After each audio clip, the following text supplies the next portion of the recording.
The Cleveland Browns didn't just make routine roster moves this week. They hit the panic button. And the timing tells you everything you need to know about how bad things really are behind the scenes. Within days of one of the most alarming offensive performances in modern NFL tracking history, Cleveland started cutting offensive linemen, signing emergency replacements, and reshuffling protection like a house on fire.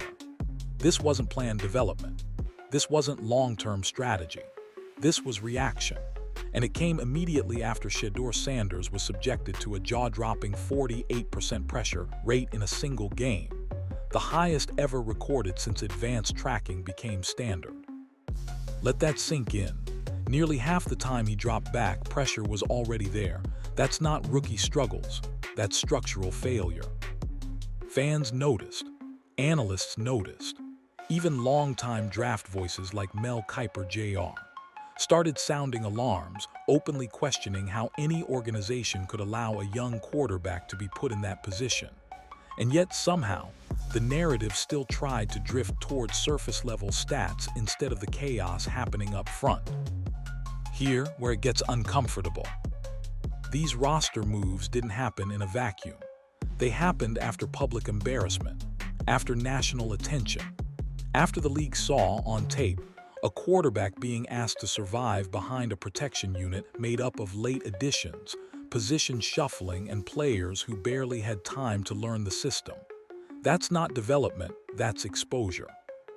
And now Andrew Barry is scrambling, cutting here, signing there, hopping something sticks before real damage is done, not just to the season but to confidence, habits, and trajectory. Because once a young quarterback starts expecting pressure instead of trusting protection, everything changes. Mechanics change, timing changes, decision-making changes. This isn't just about bad football anymore.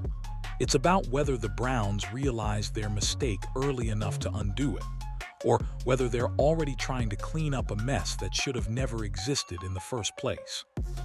And once you dig into how this unfolded, the story only gets worse from here. Everything changed after that Chicago game. Not slowly, not gradually, instantly.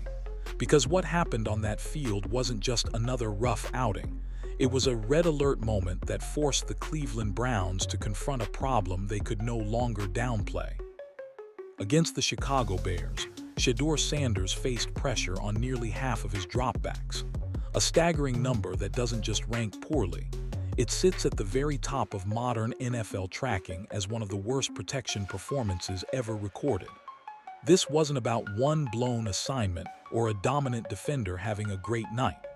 This was collapse after collapse, snap after snap. The tape made it undeniable.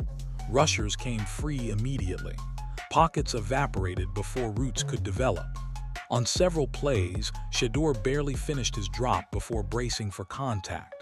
That's not an offense struggling to execute, that's an offense failing at the most basic requirement of football, protection. And here, why that game mattered so much. The Bears didn't unleash some exotic, never-before-seen scheme. They didn't disguise pressure in ways no one could anticipate. They ran standard looks and still walked through Cleveland's offensive line like it wasn't there. When that happens, alarms go off inside every front office in the league. Fans could feel it in real time. The broadcast couldn't ignore it. Analysts stopped talking about reads and started talking about survival. And once the final whistle blew, the damage was already done. Not just physically, but reputationally. Because that game became evidence that something was fundamentally broken. Within days, the response came. Linemen were cut. New names were signed. Positions were reshuffled. Those moves weren't coincidental. They were a direct reaction to what the league had just witnessed. Teams don't overhaul protection units midstream unless they believe they've crossed into dangerous territory. And that's the key point. This game forced Cleveland's hand. You can spin losses, you can contextualize stats, but you can't explain away historic pressure numbers. You can't hide film that shows your quarterback under siege from the opening drive to the final snap. Once that tape is out there, silence becomes negligence. That's why the Bears game wasn't just another loss on the schedule. It was the moment the Browns lost control of the narrative, the moment excuses stopped working, and the moment the organization realized, whether they admit it publicly or not, that what they put on the field wasn't just ineffective. It was unsustainable. And once a franchise reaches that realization, panic doesn't creep in quietly. It shows up loudly in roster moves, emergency signings, and decisions that feel rushed. Which is exactly what happened next. The response from the front office came fast, and it didn't look calm. Within days of that Chicago game, the Cleveland Browns started churning the bottom of the roster, especially along the offensive line. Cuts, emergency signings, position shuffles, the kind of activity that usually happens in August, not in the middle of a season when continuity matters most. That's why so many around the league read this as panic, not planning. General Manager Andrew Barry didn't just tweak the depth chart, he ripped at it. Rookie linemen were let go. Practice squad bodies were elevated. Veterans with limited familiarity were thrown into the mix. These weren't moves designed to build chemistry. They were moves designed to stop a bleeding wound before it got worse. And here's the key detail. Teams don't do this unless ownership is involved. When roster decisions start happening this rapidly, it usually means the message has come down from the top. Reports and league chatter suggest Jimmy Haslam has become far more hands-on as the situation escalated. That doesn't mean directives were issued publicly, but it does suggest urgency replaced patience behind closed doors. Because once a quarterback takes historic levels of punishment, it stops being a coaching issue. It becomes an organizational liability. What makes these moves even more telling is that they weren't clean upgrades. This wasn't a case of adding proven starters or stabilizing veterans with long-term roles. These were stopgaps, emergency bodies, players brought in simply to survive the next snap, the next game, the next week. That's not roster construction, that's damage control. Fans noticed immediately. Social media lit up with confusion and frustration. Why cut rookies now? Why reshuffle positions midseason? Why ask late additions to protect a quarterback they've barely practiced with? Those questions don't come up when a plan is working. They come up when one has clearly failed. And that failure ties directly back to Shedeur Sanders. Whether the front office says it publicly or not, these moves acknowledge a hard truth. What was on the field wasn't just ineffective, it was unsafe. And once that realization sets in, optics matter as much as results. Because if nothing had changed, the message would have been clear. The organization was willing to let this continue. By acting suddenly and aggressively, the Browns admitted implicitly that they miscalculated badly. The problem is, panic fixes rarely solve structural issues. They buy time, they quiet noise, they shift headlines. But they don't rebuild trust in the pocket. And that's why these front office moves raised as many questions as they answered, especially about how deep this problem really goes. What happened after the game might have been just as revealing as what happened during it, because the contrast between the two press conferences, one from the quarterback, the other from the coaching staff, couldn't have been sharper. First, Shedeur Sanders stepped in front of the microphones.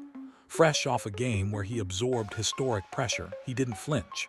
No frustration, no excuses, no finger pointing.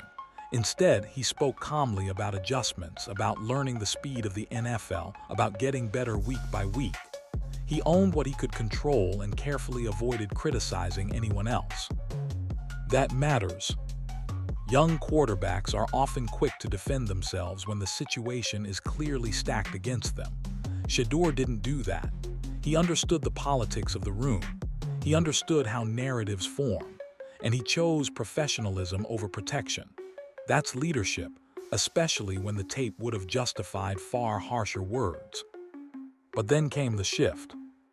The very next day, offensive coordinator Tommy Rees took the podium, and suddenly, the tone changed completely.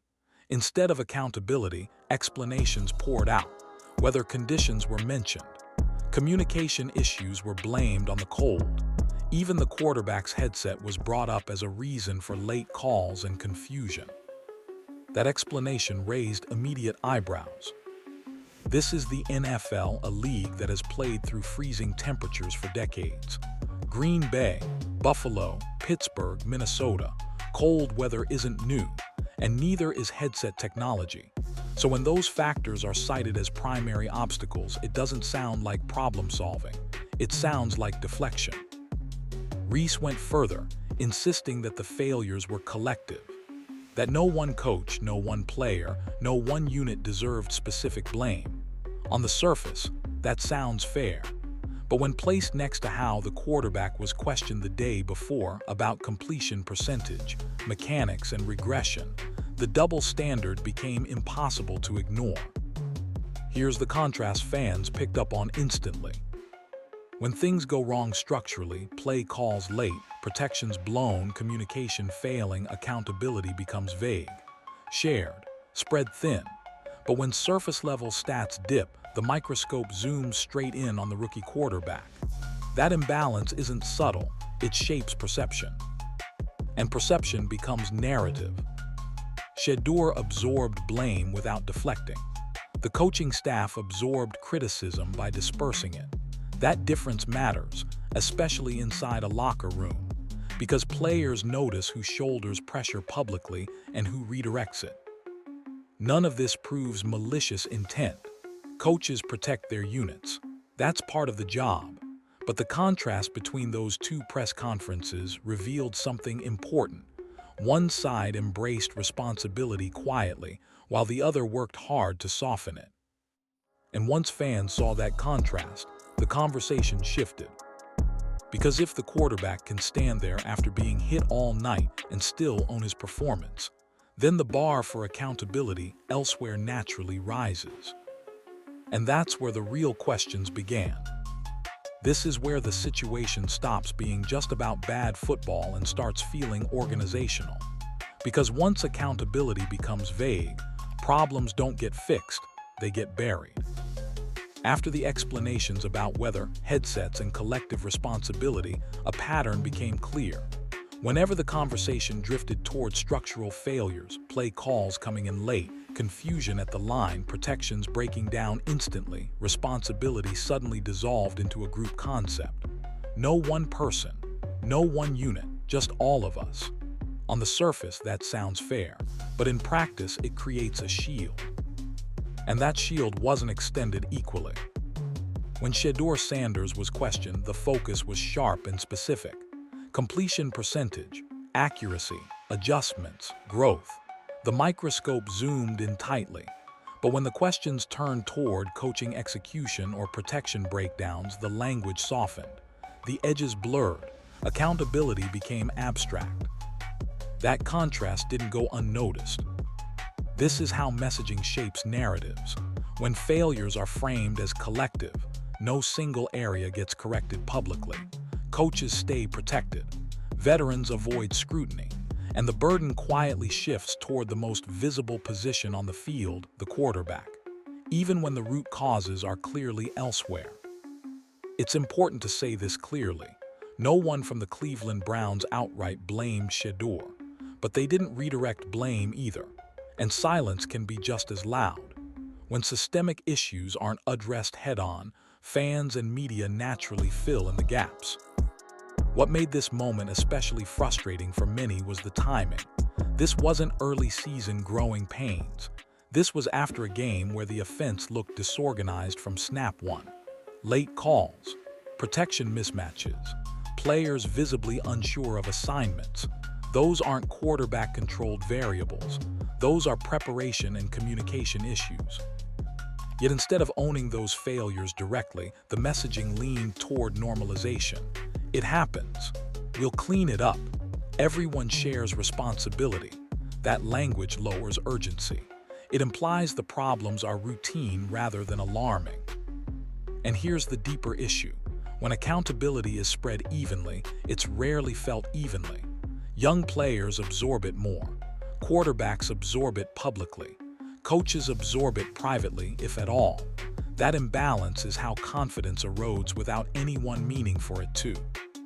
None of this proves intent. It doesn't mean anyone is acting maliciously, but it does reveal an organizational instinct. Protect the structure first, address the optics later. And that instinct can be dangerous. Because when accountability gets blurred, improvement slows, problems linger, and eventually the same explanations get recycled week after week, while the on-field product stays the same. That's why this section of the story matters so much.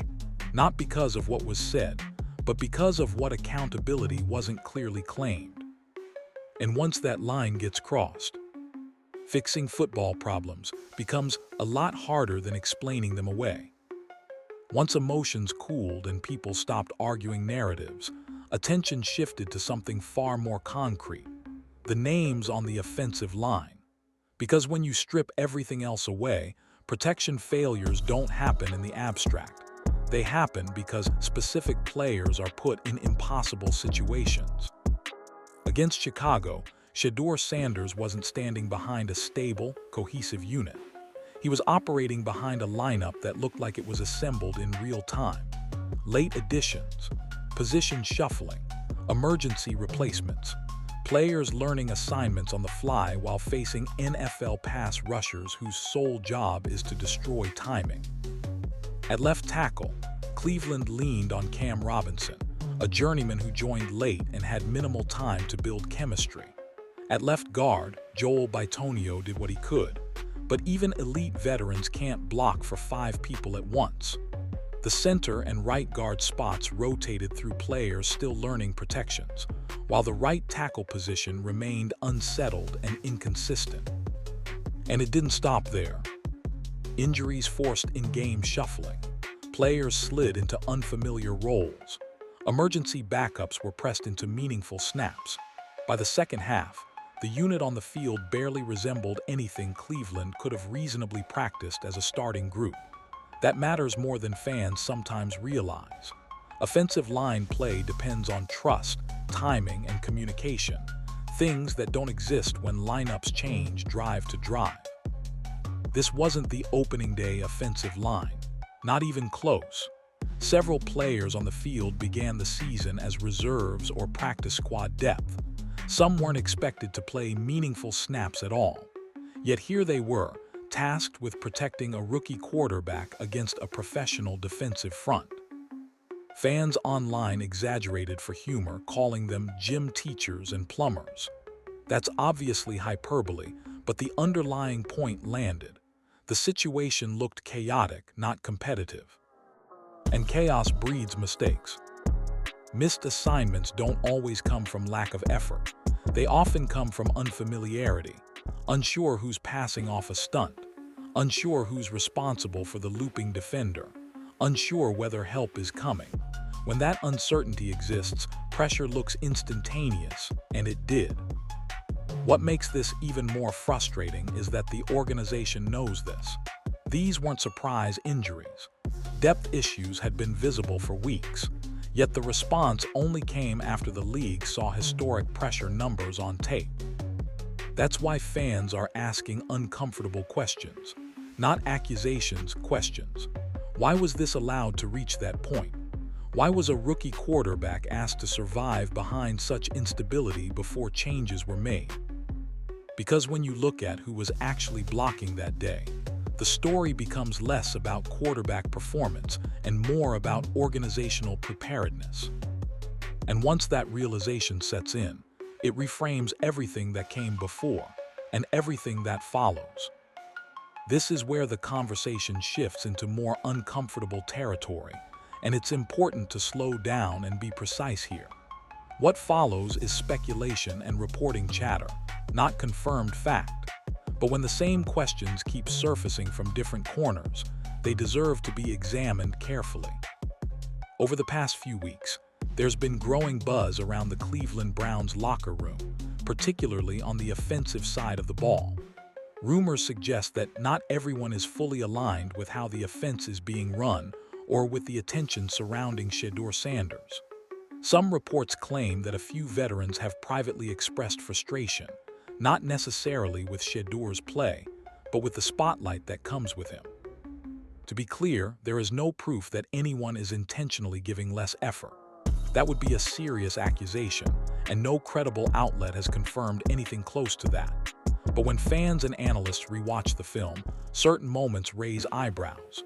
Clean misses, assignments that don't even look contested, plays where effort appears uneven from snap to snap. Those moments don't automatically mean anything malicious, but they do invite questions. And questions are exactly what this situation has produced. There's also been quiet chatter about comments made earlier in the season by offensive linemen regarding quarterback play and outside noise. Some fans believe those remarks were subtle shots at Shedeur's profile, his media presence, his name recognition, the attention that follows him. Again, that interpretation is speculative, but perception matters, especially in a locker room built on trust. Add to that the receiver issues, multiple dropped passes on clean throws, balls hitting hands or chest and falling incomplete. Is that effort, focus, chemistry? Nobody knows for sure. But when those mistakes pile up alongside protection breakdowns, the quarterback ends up carrying the blame, publicly at least. That's the part that's made people uneasy. Because when the offense fails structurally, missed blocks, late calls, confusion, accountability becomes collective. But when the box score looks ugly, the blame feels individual. And almost always, it lands on the quarterback. That imbalance fuels speculation even when no one wants it to. Some fans believe this is just a bad roster stretched too thin. Others believe internal frustration is seeping onto the field. Both explanations could be partially true. Neither has been confirmed. What is clear is that uncertainty has replaced confidence. And once doubt enters the picture, every missed block, every dropped pass, every hurried throw gets reinterpreted through a darker lens. That's why these rumors won't just disappear on their own. They'll linger until performance changes or transparency improves. Because in the NFL, silence doesn't calm speculation. It feeds it. Lost in all the noise, roster churn, and speculation is the most important piece of this entire situation, the actual tape of Shedeur Sanders. Because when you strip away narratives, excuses, and box score debates, the film tells a story that's very different from the one being pushed publicly. Despite operating behind one of the most unstable protection units in the league, Sanders continues to show traits that simply don't disappear under pressure. Poise, accuracy while getting hit, willingness to stand in the pocket knowing contact is coming. Those are not teachable qualities, and they matter far more than raw completion percentage when evaluating a young quarterback. On multiple snaps against Chicago, Sanders delivered on-time throws with defenders already breaking through. Not after extended plays, not off-script miracles. Quick reads, correct decisions, and balls placed where they're supposed to be, even as the pocket collapsed instantly. That's the kind of tape evaluators care about, even when the results don't always show up on the stat sheet. This is why several analysts have pushed back hard on the growing criticism. Mel Kiper Jr., in particular, has been vocal about context.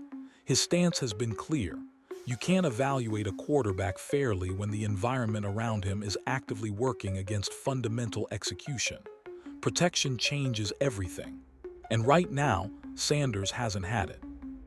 Quarterbacks fail in two main ways early in their careers. Either they panic and develop bad habits, or they stop trusting what they see. What stands out on Sanders' tape is that he hasn't done either. He's not bailing clean pockets prematurely. He's not forcing reckless throws. He's still playing within structure, even when the structure around him is breaking down. That matters more than fans realize. History is full of quarterbacks who looked inconsistent early because their teams couldn't protect them. Some recovered once the infrastructure improved. Others never did, not because they lacked talent, But because damage to confidence and mechanics piled up too fast, that's the fork in the road Cleveland is approaching. And this is where the tape becomes a warning as much as a defense. Because Sanders' film shows a player who can operate at an NFL level if given even average support. It also shows how thin the margin is right now. Every hit absorbed, every rushed throw, every drive cut short by protection failure chips away at development time that young quarterbacks don't get back. That's why the conversation shouldn't be about whether Sanders is the guy. The tape already answers that question far more positively than critics admit. The real question is whether the Cleveland Browns will give him the chance to let that tape mean something long-term, or whether they'll keep forcing him to survive instead of grow. Because if the environment doesn't change, the story around Sanders eventually will. And by then, it won't matter how good the tape once looked. This is the point where the story stops being about one bad game, one messy press conference, or one round of panic roster moves. This is where the Cleveland Browns reach a fork in the road, and the direction they choose will define the next several years of the franchise. On one path, the Browns finally confront reality. They admit internally at least that they failed to build a functional environment around Shedeur Sanders. They stop chasing surface-level fixes and commit real resources to the foundation of the offense. That means prioritizing the offensive line above everything else. Not patchwork veterans, not emergency signings, real investment, draft capital, stability, continuity. The kind of commitment that tells a young quarterback, we're building this around you. That path gives Sanders a chance to grow instead of survive. It gives the tape context, it gives the offense an identity, and it gives the organization something it hasn't had in years, a clear direction. The other path is far more familiar in Cleveland. It's the path of deflection, of blaming circumstances, of rotating linemen and coordinators while pretending the core issue is something else.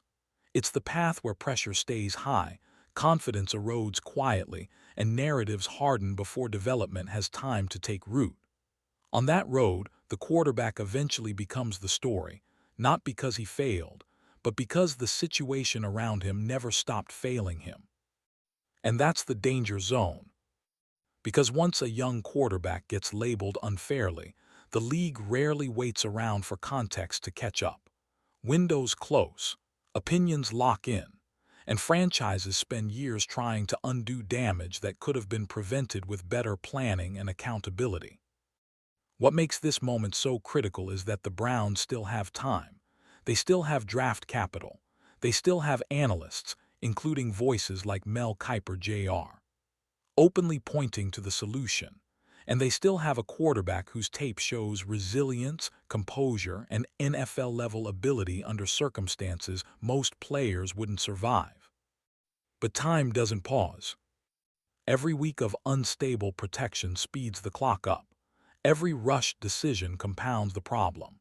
And every vague explanation makes fans more skeptical that the organization truly understands the stakes. This isn't about assigning blame. It's about choosing responsibility. The Browns can either protect the most important position in sports the right way, or repeat the same cycle that's defined them for decades. The fork is here. The signs are obvious, and the consequences, one way or the other, will be impossible to ignore. Because the league has seen this story before. The only question left is whether Cleveland finally decides to change how it ends.